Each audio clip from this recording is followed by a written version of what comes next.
आजी आजोबा लाडाचे का शिस्तीचे? नाही, माझं असं अगदी स्पष्ट आणि ठाम मत आहे की आजी आजोबा लाडाचेच. त्याचं कारण आहे, एकतर शिस्तीची जबाबदारी मुळात पालकांनी घ्यायची असते. ती आजी आजोबांनी घ्यायची काही गरज नाही. घेऊच नाही मुळात. कारण मग काय होतं ना, डिस्ट्रीब्युशन ऑफ टास्क होतं की शिस्त तुम्ही लावायची आणि लाड आणि प्रेम आम्ही करायचं.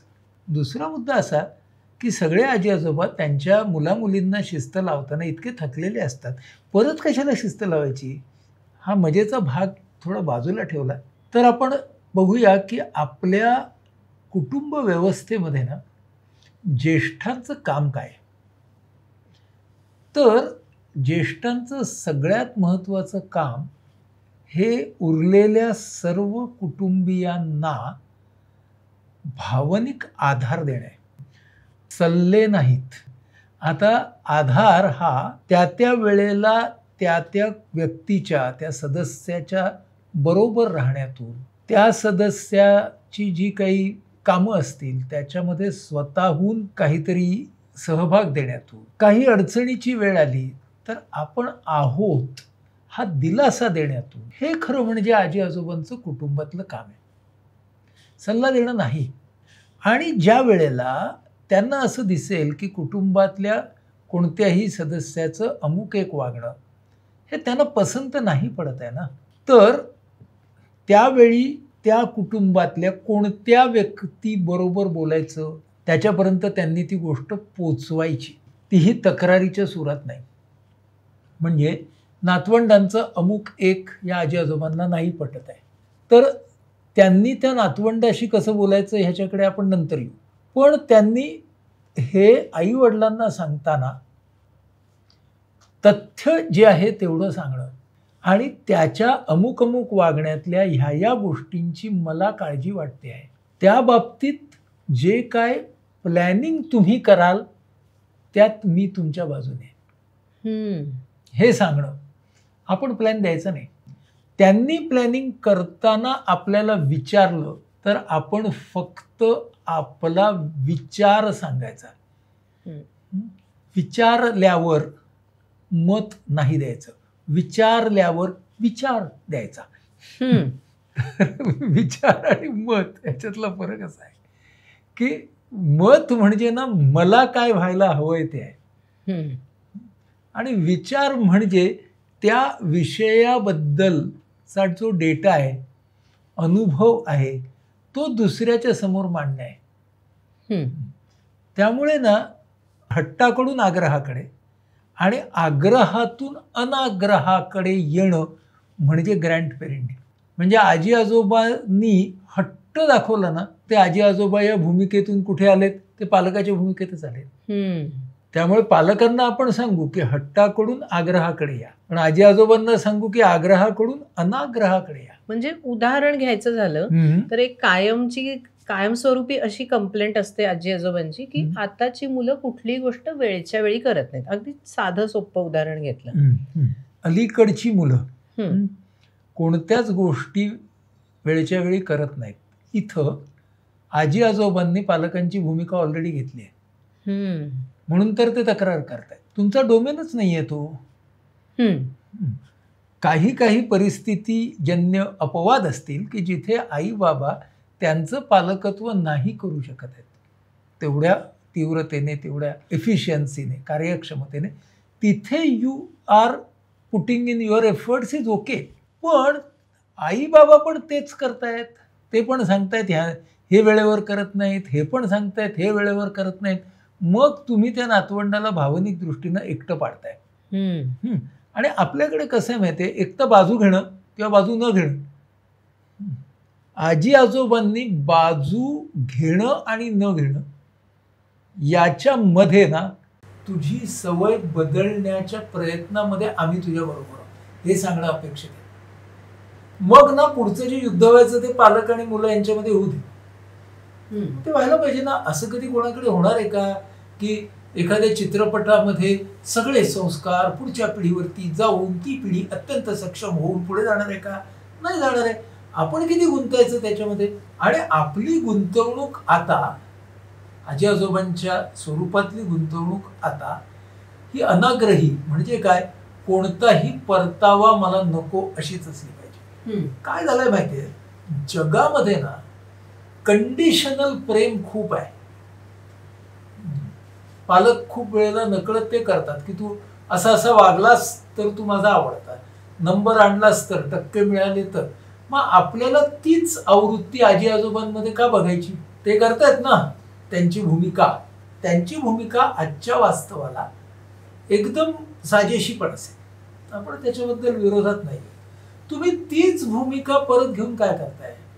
मग तुमची भूमिका काय असली पाहिजे की जे तुला करायचंय ना, जो बदल ते सांगतायत तुला करायला, आनंददायक पद्धतीने कसा करता येईल यामध्ये मी तुझ्या बरोबर आहे. म्हणजेच आजी आजोबांची भूमिका काय झाली बघा, प्रोसेस कसा करायचा याच्याबद्दल त्या नातवंडाला विश्वासात घेणं की what will be the process of change.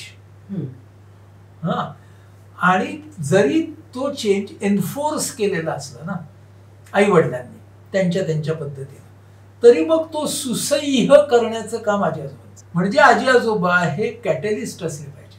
कोणाची बाजू घेणं हे जे होतं ना, तर असं म्हटलं पाहिजे, ह्या बाबतीतलं ना, मी समजा आजोबा आहे, माझा मुलगा काहीतरी चुकला, तर ह्या बाबतीतलं ना माझ्या मुलाचं वागणं मला आवडलेलं नाही, मी सांगावं, किंवा नातवंडाला सांगावं की ह्या बाबतीतलं ना तुझं हे वागणं मला आवडलेलं नाही, थांबावं. Register but do not insist. त्याला मी विचार म्हणतो, कारण इन्सिस्ट झालं की मत आलं. बरोबर. म्हणजे आपण आजी आजोबांकडे वातावरणामध्ये कसे बघतोय, तर वातावरणामध्ये कुटुंबातल्या ना ते एअर फ्रेशनर असले पाहिजेत. की त्यांनी ते वातावरण सुगंधी करावं, छान करावं. पण त्यांनी बाजू घेतल्या ना की गडबड होती सगळी.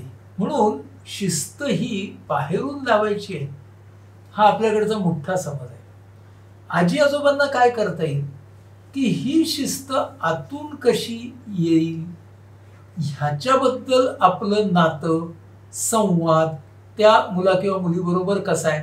आणि बघा, काही आजी आजोबा असे की ते तू म्हणालीस तसं त्या पिढीवरती पूर्ण एक लेबल लावून जनरलायझेशन करून मोकळे होतात. ते आजी आजोबा झालेलेच नसतात, मी म्हणतोय त्या व्याख्येप्रमाणे.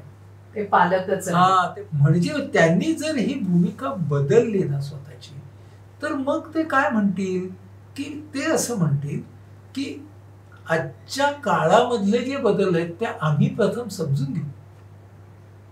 आणि खरं म्हणजे आजी आणि नातवंड, आजी आजोबा आणि नातवंड यांचं जे नातं आहे ना, त्याच्यामध्ये नातवंड आजी आजोबांना बदललेल्या काळाबरोबर खरे उत्तम अवगत करू शकतात. पण मग ह्यांनी जर आधीच लेबल आजी आजोबांनी मारलं की ही पिढी अशीच, ही पिढी तशीच, किंवा काय संवाद होणार. म्हणून मला ना परवा माझा एक टीनेजर मुलगा असं म्हणाला की माझ्याकडे ना आई सुपर आई आणि बाबा सुपर बाबा असे 4 आहेत. मला वाटतं की हे बरोबर नाही. त्यांनी सुपर आई किंवा सुपर बाबा का बरं बनावं? अगदी मला अडचणी परिस्थितीजन्य वगैरे मान्य आहेत. त्यावेळेला त्यांना काही काळ त्यातले काही भूमिका घ्याव्या लागतील. म्हणजे डॉक्टर सुट्टीवरती जातात ना, प्रॅक्टिसिंग डॉक्टर, तेव्हा ते लोकम ठेवतात की प्रॅक्टिस चालू राहावी म्हणून. तसंच ह्यांनी पालकत्वाची ड्युटी ही लोकम म्हणून करावी, ती रेग्युलर ड्युटी म्हणून करू नये, हे माझं म्हणणं आहे. का? कारण त्यामुळे ना जे निर्वाज्य प्रेम आहे, जी आजोबा नातवंडांमधली धमाल आहे, जी अगदी विद्याधर पुंडलिकांची एक गोष्ट होती, आजी शरण येते म्हणून, फार सुंदर गोष्ट होती, या आजोबा आजी आणि एक नातू यांच्या जीवनावरची. तर ती गोष्ट मला नेहमी आठवते की त्यामधलं जे एक छान असं नातेसंबंध आहेत त्या नातवाचे आणि आजी आजोबांचे, ते फार छान आहेत. म्हणजे ते आजी आणि आजोबांचं भांडण होतं, ते नातवाच्या नजरेतून दाखवले त्यांनी. अतिशय गोड कहाणी आहे. तर हा जो भाग आहे ना की आजी आजोबांचं अस्तित्व हा आधार आहे. त्यांनी ना आपला आधार सिमेंट कॉन्क्रीट मध्ये दाखवण्याचं कारणच नाही. बरोबर. त्यांचं असणं, त्यांचं पाहणं, त्यांनी आपल्यासाठी काहीतरी छोटीशी गोष्ट करणं हे किती महत्वाचं आहे. आणि आजच्या जगामध्ये अशी नाती कुठे आहेत हो. आणि काय होतं, आजी आजोबा जर पालक झाले ना आणि शिस्त लावायला गेले ना, मग ना हे क्षण मरून जातात सगळे. आणि ते क्षण विलक्षण साफल्याचे असतात. हे मी तुला नक्की एक आजोबा म्हणून सांगू शकतो की जेव्हा सगळं जग मुलांना शिस्त लावायला निघालेलं आहे, त्यावेळेला कोणतीही शिस्त नसलेले फ्रीडमचे क्षण हे आजोबा नातवाचे क्षण असू शकतात. म्हणजे मी आणि माझा नातू जेव्हा खेळतो तेव्हा जो काही व्यवहार आमच्या दोघात चालतो त्याला फक्त आम्ही दोघेच खेळ म्हणू शकतो. तो दुसऱ्या कुणासाठीही खेळ नसतो. ते काय चाललंय या दोघांचं अशा बघतात. हा, तर बघू दे, काय प्रॉब्लेम नाही. हा, त्याला फुटबॉल क्लासला न्यायचंय, त्याच्या आईबाबांचं काम आहे. शाळेतून हे करायचंय, ते त्यांचं काम आहे. जेवढं स्ट्रक्चर्ड आहे ना ते पालकत्व, आणि स्ट्रक्चरच्या पलीकडे असलेलं स्वातंत्र्य म्हणजे आजी आजोबा. हा, आता हे स्वातंत्र्य अनिर्बंध नाही, हे सुद्धा आजी आजोबाच शिकवणार. बघा, आईबाबांनी काय शिकवावं, करिअर कशी चांगली कर वगैरे, कारण त्या व्यवहारातल्या गोष्टी आहेत, त्या कोणाला चुकल्या नाहीत. आजी आजोबांनी काय शिकवलं पाहिजे की चांगला माणूस कसा बन, आस्था कशी बाळग, कोणाकोणाबद्दल तुझ्या मनामध्ये करुणा असली पाहिजे, कोणतंही काम करताना त्याच्यामधली क्वालिटी कशी घ्यायची ते बघ. हे आहेत ना, हे आजी आजोबांचं काम आहे. त्यामुळे आजी आजोबा आपण झालो आहोत म्हणजे आपण अगदी आपल्या आश्रम व्यवस्थेप्रमाणे सुद्धा वानप्रस्थ आणि संन्यासाश्रम इथपर्यंत आहोत की नाही. म्हणजे आपली कन्स्ट्रक्टिव्ह डिसएंगेजमेंट हवी. त्यावेळेला आपण तेवढेच एंगेज राहिलो तर मग आपण ते जीवनाच्या टप्प्याला सुद्धा न्याय देत नाही आहोत आणि हे सगळं गमावतोय, ही निखळ निव्वळ मजा. आणि खूप वेळेला मुलांच्या ह्या गोष्टी लक्षात राहतात की सगळ्या आखीव मापाच्या या जगामध्ये ना, जिथं काहीच कोणाकडून दोघांच्या एकमेकांकडे अपेक्षा नव्हती, अशी एक प्युरिटी अनुभवाची ही मिळणं किती छान गोष्ट आहे. हो ना, खरंच आहे. म्हणजे आजी आजोबांबरोबर राहण्याचे क्षण आपल्याला सुद्धा आठवतात ना, की आजी आजोबांबरोबर आपण किती मस्त राहायचो. आणि आपल्या काळी आजी आजोबांना खूप सारी नातवंड असायची. हो. आता नातवंडांची संख्या सुद्धा अत्यंत लिमिटेड झालेली आहे. पण अर्थातच एका बाजूने म्हणजेच तुम्हाला ज्यांच्या सोबत प्रेम तुमचं वाढवायचं आहे, आई बाबा प्रेम देतात, आजी आजोबांनी प्रेम वाढवावं. हां, कारण ते प्रेम वाढवण्यासाठी आहे, प्रेम आहेच तिकडे. हे डोक्यात घेतल्याशिवाय ना आजी आजोबा होतेच नाही. म्हणजे जेव्हा ना ते आजी आणि आजोबांना हे म्हणतात ना आई बाबा, तुम्ही त्याला अगदी डोक्यावर बसवून ठेवलाय किंवा तुम्ही तिला अगदी डोक्यावर बसवून ठेवले, तर मी नेहमी असं म्हणतो चांगलं काम चाललंय. हां, आता डोक्यावर बसवण्याचा अर्थ काय झाला की who will otherwise give them the year. ऐकून घेणं हे आजी आजोबांचं काम आहे, सुनावणं हे पालकांचं काम आहे. बरोबर. हां, कारण ॲक्टिव्ह लिसनिंग घरामध्ये सगळ्यात जास्ती कोणी केलं पाहिजे तर आजी आजोबांनी. आणि ॲक्टिव्ह लिसनिंग करणं म्हणजे कमी बोलणं. त्यामुळं आजी आजोबा हे कार्यरत पण कमी बोलणारे असतील ना, ते कुटुंबासाठी आणि नातवंडासाठी फार चांगलं आहे. खरंय. म्हणजे शिस्त आणि लाड दोन्हीलाही हाच खरं म्हणजे नियम लागतोय. म्हणजे बाहेरची शिस्त पालकांना प्रसंगी मुलांवरती लादावी लागते, तीच शिस्त न लादता आजी आजोबांनी त्याच वर्तनाला इंटरेस्टिंग कसं करता येईल, म्हणजे अंतर्गत शिस्त त्या मुलाची किंवा मुलीची जागृत होण्यासाठी आम्ही काय कॉन्ट्रीब्यूट करू. Again process. आणि parents are interested in outcome. Obviously एवढे मार्क मिळायला पाहिजेत, हे पाहिजे, ते पाहिजे. अंडरस्टूड, तुम्ही या जगात आहात. आजी आजोबा should be interested in process. म्हणजे तुला कितवा नंबर आला नाही तर त्या स्पर्धेचा तुझा अनुभव कसा होता, कधी कधी तुला मजा आली, कुठल्या कुठल्या अडचणी आल्या, यश मिळालं तेव्हा काय वाटलं, अपयश मिळालं तेव्हा काय वाटलं.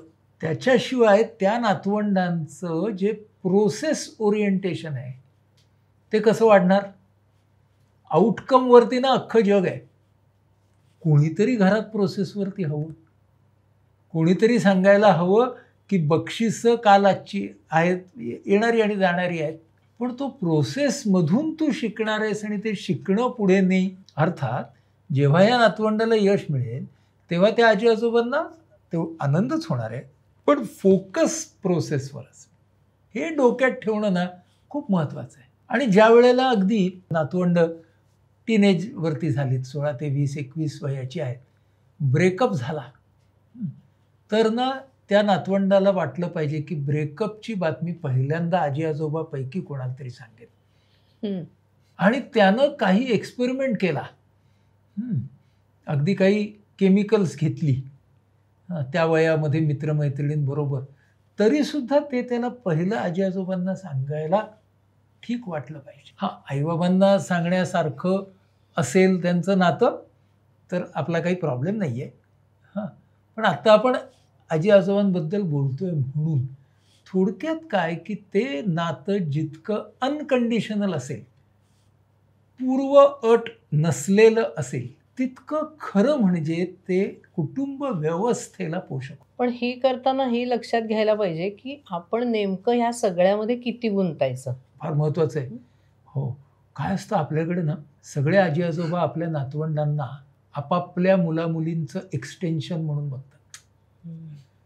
मुलं मुली ह्यांचं एक्सटेन्शन, त्यांचं एक्सटेन्शन नातवंड, पर्यायाने ते आपलं एक्सटेन्शन होतं. त्यामुळे ते आपलं एक्सटेन्शन म्हणून बघू नये. ती वेगळ्या काळात जन्माला आलेली, वेगळे अंगभूत गुण दोष असलेली आणि त्याचप्रमाणे वेगळीच परिस्थिती अंगावरती घेऊन आलेली एक व्यक्ती आहे. ती व्यक्ती जी आहे ना, ही कोणाशीच तुलना तिची होऊ शकत नाही, कोणाशीच. हे लक्षात घेऊन तो युनिकनेस हा लक्षात घेतला पाहिजे. म्हणजे आजी आजोबा तुलनेतनं जितके बाहेर पडतील ना ते चांगलं.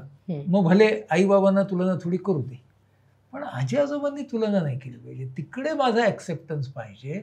हे जर लक्षात घेतलं त्यांनी तर ती योग्य गुंतवणूक आहे. अति गुंतवणूक नको आहे. म्हणजे आपण तर आजी आजोबांना असं म्हणू, स्वतःमध्ये सुद्धा अति गुंतवणूक करू नका. हां, योग्य गुंतवणूक करा. योग्य म्हणजे काय माहिती आहे, तुमचं शरीर आणि तुमचं मन हे तुमच्यासाठी समाधान निर्माण करणारे अनुभव तयार करण्यासाठी सक्षम ठेवा आणि त्या समाधानात असताना ते समाधान दुसऱ्यांपर्यंत नेण्याचा मनोभावे प्रयत्न करा. इथं तुमची गुंतवणूक थांबली. गुंतवणूक कशातून निर्माण होते? फळ काय मिळणार मी केल्यावरती. गुंतवणुकीचा परतावा म्हणजे गुंत्याला सुरुवात. अच्छा, बरोबर. म्हणजे जर आपल्याला गुंतवणुकीचा परतावाच नाही तर गुंताच नाही. म्हणून गुंता कमी करायचा असेल ना तर हा आउटकम इन्सिस्टन्स तो दूर ठेवणं, प्रोसेसकडे जाणं आणि स्वीकारून पुढे पुढे पुढे पुढे जात राहणं.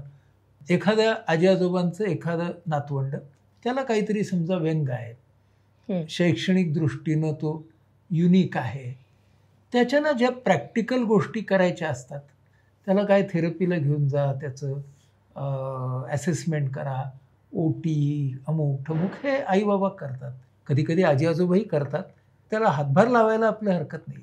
पण कधी कधी अशा खास मुलांच्या आजी आणि आई एकत्र आल्या ना तर त्या दोघी एकच बोलतात. मला वाटतं असं नाही होतं का? आईची काळजी ही मी समजू शकतो, पण आजीनं थोडी वेगळी भूमिका काय घ्यायला पाहिजे त्या बाबतीमध्ये की तिनं त्या दोघांना कवेत घेतलं पाहिजे ना आजीनं. ती आजी सुद्धा आईसारखीच तक्रारी करत राहिली त्या मुलाच्या तर कसं होणार? हा सूर जो आहे ना की मी बरोबर आहे, तुमच्या सगळ्यांच्या बरोबर मी आहे. म्हणजे कधी कधी अशा आजी आजोबा मी जेव्हा ओपीडीमध्ये बघतो की काहीतरी प्रश्न असतो नातवंडाचा आणि ते ऐकतात नीट, खूप प्रश्न विचारत नाहीत. हां, जे आई बाबा विचारतात आणि त्यांनी विचारावे. सगळे बाहेर पडताना ती आजी किंवा आजोबा मला म्हणतात, चांगला होईल ना हो, तितकी गुंतवणूक ठेवा. म्हणजे ना तुम्ही आता कोच नाही आहात. ते मूल जर खेळाडू असेल त्याचे आई वडील कोच आहेत. आणि तुम्ही कोण आहात? तुम्ही कॉमेंट्रेटर पण नाही आहात, तुम्ही फक्त प्रेक्षक आहात. आणि प्रेक्षक म्हणून तुमचा फीडबॅक तुम्ही खेळाडू आणि कोचला द्याल. अंपायर तर नाहीच नाही आहात. लोकांना वय आणि अनुभव याचा एवढा ताठा येतो की ते लगेच अंपायर बनतात. मग एकेका घरामध्ये 3-3 अंपायर असतात. हे नका करू ना, कारण त्याच्यामुळे त्याला आपण गुंता म्हणतो. त्यामुळे तितपत आपली गुंतवणूक ठेवली ना. हा, आता काही काही गोष्टी आपल्या मनासारखं होणार नाहीत, तर त्याची पण तयारी ठेवली पाहिजे.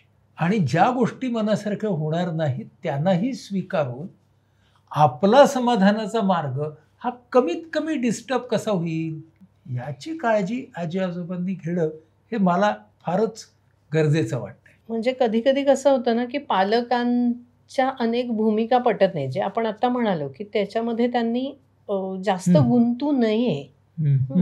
पण तरी जर का दिसतंय की हे पूर्ण ह्याचं नुकसान होऊ शकेल, अशा वेळी काय भूमिका असावी?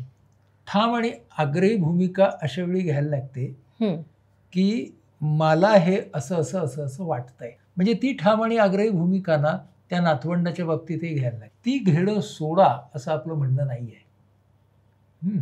पण ती आग्रही भूमिका एकदा मांडल्यानंतर ना एन्फोर्समेंटमध्ये घुसू नका, एवढं आपलं म्हणणं आहे. नाही म्हणजे कसं आहे ना की कधी कधी काय होतं की पालक खूप रागावलेले असतात आणि ते खूप एक्स्ट्रीम अशी शिक्षा त्या मुलाला करत असतात. ज्यावेळी कोणत्याही मुलाच्या संविधानाने दिलेल्या मुलाच्या मूलभूत हक्कावरती गदा येत असेल तिथे आजी आजोबांनी त्यांच्या मुलांच्या आणि मुलीच्या विरोधात उभं राहायला. क्लॅरिटी काय की बालहक्क काय, जे बालहक्क दिलेले आहेत ना त्या बालहक्कांची जर पायमल्ली होणार असेल तर तुम्ही मग सत्याची आणि कायद्याची बाजू घेतलीच पाहिजे. मग तुम्हाला तुमच्या मुलाच्या किंवा मुलीच्या विरोधात उभं राहायला लागलं तरी चालेल. हे टोकाचं आहे. पण आता आपण टोकाच्या समजा अलीकडे आलो तर मग आपल्याला काय करायला लागेल की जे दररोजचे प्रश्न असतात त्याच्यामध्ये आपल्याला इतकी ठाम भूमिका घेण्याची गरज नाही. कारण त्याशिवाय समोरच्या व्यक्तींना त्यांचं कर्तव्य कळणं आणि ते लोक त्यांच्या अनुभवातून शिकणं हे कधी होणार. आणि आपण समजा कितीही सांगण्याचा प्रयत्न केला तरी आपल्या हातामध्ये आजी आजोबा म्हणून एन्फोर्समेंट ही तेवढीच असेल असं नाही. खरं तर असलेली सुद्धा आपण देऊन टाकावी. त्यामुळे हे वागणं की आता आपण बघितलं की कधी उभं राहायला पाहिजे आणि कधी ते स्वीकारून पुढे जायला पाहिजे. बरोबर आहे.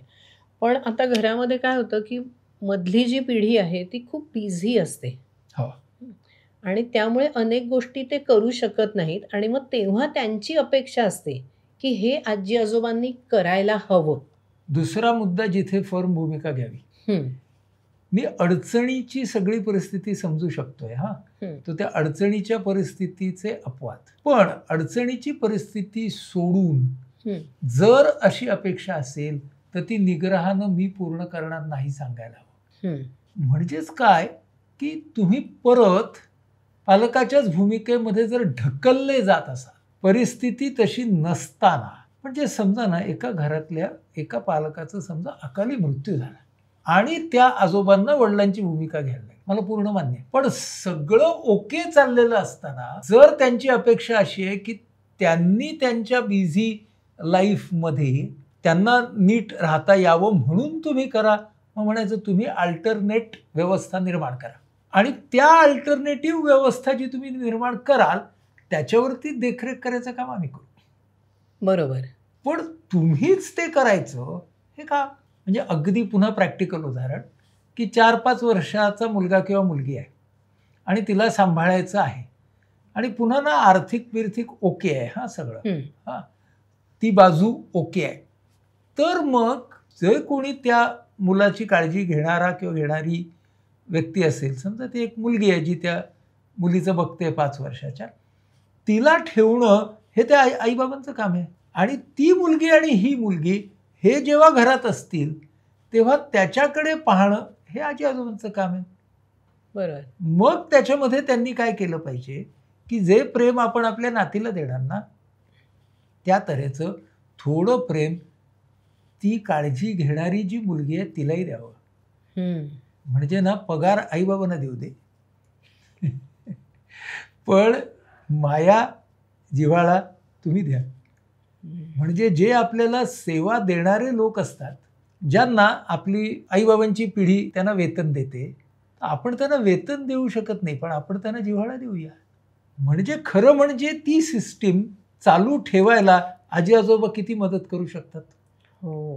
म्हणून ना मी म्हणालो ना की आजी आजोबा हे एअर फ्रेशनर आहेत. ते तुम्हाला दिसायला नाही पाहिजेत, त्यांचा फक्त सुगंध आला पाहिजे. वा. तर मग तुम्ही खऱ्या अर्थानं आजी आजोबा झाले. तुम्ही जर एक्झिक्युटिव्ह आजी आजोबा झाले ना तर मग आणि त्याच्यामध्ये ना तुम्ही स्वतःच्या त्या टप्प्यावरही अन्याय करता. कारण तुम्हाला त्या काळामध्ये तुमच्या स्वतःबरोबर एक नव्याने ओळख, तुमचं जे काही वानप्रस्थ गोईंग टू संन्यासाश्रम आहे ते ट्रान्झिशन, ह्या सगळ्यालाही काहीतरी प्रायोरिटी द्यायला हवी की नाही. आणि मला ना व्यवहारातल्या काही गोष्टी मान्यच आहेत बरं का. म्हणजे परदेशात राहणारा मुलगा मुलगी आहे, मग इकडच्या आजी आजोबांची ड्युटी दोन्ही ही पहिलं बाळ होण्याआधीच चालू होते. ओके नाही की डिलिव्हरीच्या आधी कोण जाणार, मग ते परत आल्यावरती कोण जाणार, मग लोकांना 5 वर्षाचे 10 वर्षाचे व्हिसे येतात आणि मग लोक तसं करतात. It is okay. कारण कसं आहे की ती परिस्थिती आहे, त्यावेळेला आपल्याला ती मदत करायला पाहिजे. म्हणजे परिस्थितीनुसार लागणारी मदत ही आपण आवरून घ्यावी असं आपलं म्हणणं नाही आहे, पण चालूच ठेवावं ते असं आपण करू दे. कारण त्यामध्ये आपलं आरोग्य सुद्धा, आजी आजोबांचं आरोग्य सुद्धा हे नीट राहायला पाहिजे ना, शारीरिक आणि भावनिक दोन्ही. येस. म्हणजे मला वाटतं की आपण पालक नाही हे आपण लक्षात ठेवणं, त्याची जाणीव सगळ्यांना करून देणं योग्य प्रकारे, अशी जर का भूमिकांची क्लॅरिटी असेल तर मला वाटतं की हे आजी आजोबांचं खरोखरच ग्रँड पॅरेंटिंग होऊ शकतं. अगदी बरोबर. ग्रँड ह्याचा अर्थ विस्तारित, मोठं, अवाक करणारं, असं अशा तऱ्हेचं सौंदर्य, त्याला आपण ग्रँड म्हणतो. आणि मग जे ज्येष्ठत्व आहे ना आजी आजोबांचं, ते ज्येष्ठत्व असं ग्रँड स्वरूपात येऊ दे. आता इथे तो ग्रँडनेस आपल्याला अपेक्षित नाही, पण आपल्याला ना ते समाधानामध्ये सुद्धा ग्रँडनेस आहे. पाठी राहणं, पुढाकार न घेणं, पण सतत बरोबर असणं, कधी निशब्दपणे कधी कृती करीत, पण खूप बोलणं न करत, हे असणं हे ग्रँड आहे. आणि त्या सगळ्यात ग्रँड काय आहे तर त्या वेगवेगळ्या वयोगटातल्या नातवंडांबरोबरचे जे सोनेरी क्षण आहेत की जे निदान तेवढ्या वेळापुरत्या त्या ज्येष्ठ मनाला पालवी देतात, त्याला एक नवीन उत्साह देतात. तर ते क्षण उपभोगणं, त्यांचा अनुभव घेणं, हा सगळा ग्रँडनेस आहे. मला असं वाटतं की हा ग्रँडनेस जर आपल्याला जपायचा आणि वाढवायचा असेल तर ना सगळ्या आजी आजोबांनी स्वतःची भूमिका तपासून बघायला पाहिजे.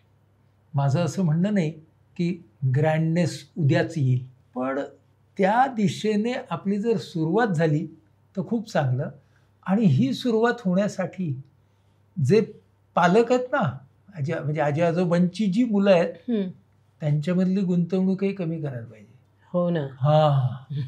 नाहीतर काय होतं की बॅकसीट ड्रायव्हिंग म्हणजे पालक मुलांचं करतात, आजी आजोबा त्यांच्या मुलांचं करतात आणि बॅकसीट ड्रायव्हिंगची परंपरा सुरू होते. ती परंपरा आपण जितकी कमी करू तितकं चांगलं आहे. आणि ते केलं तर त्याच्यामध्ये आपण हे खऱ्या अर्थानं मॅच्युअर होणार आहोत.